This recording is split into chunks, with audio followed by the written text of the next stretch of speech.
Hello, and welcome to this APS snippet. This snippet is about the 5 elements of a legally binding contract. For the purpose of this example, imagine that I am looking to buy a chocolate cake from a bakery. So the first element that needs to be present for a contract to be legally binding is an offer. An offer is when the offeror proposes a clear and unambiguous offer to the offeree. So in my example, I'm going into a bakery and I'm going to want to buy the chocolate cake. At the current time, the chocolate cake has a price tag on it of £2.50. This is an invitation to treat. I would like the cake and I make an offer of £2 to the baker.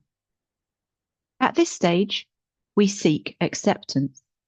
The baker can either agree and accept my order or reject the offer. In my example here, the baker rejects my offer, but what he does do is make a counter offer. Because the baker has rejected my offer as being unacceptable, the original offer has been declined, but the counter offer could be, for example, you can have the cake for £2.25. If that's acceptable to me, which for the purpose of the example we will assume it is, I accept the counter offer. The cake is now sold subject to contract. We need to make sure that intention is present in the legally binding contract. So both parties that are entering into the contract need to do so willingly, with no bribery, trickery, or coercion present. The fourth element is consideration. Consideration is the passing of something of value between both parties.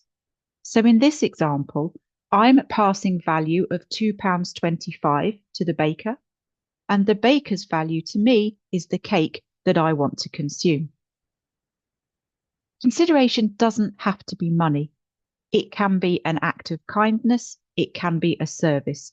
As long as it's acceptable to all parties, consideration can be whatever it needs to be. The final stage of a legally binding contract is capacity. Both or all parties involved in the contract have to have authority to engage, have to be of a legal age, which in most countries is 18, and everyone has to be of sound mind, no mental impairments, free from the influence of drugs and alcohol, for example. If all of those 5 elements are shown to be present and correct, a contract will be legally binding. So for me, buying my chocolate cake, the offer was made. Initially, it was rejected. A counter offer was put forward. That was then accepted. There's intention. Both parties, myself and the baker, are intending to enter into the legal agreement. The consideration is present, the cake and the £2.25, and all parties are of a legal age and are of sound mind. Therefore, the cake becomes mine. I'm able to take the cake and consume it at my leisure.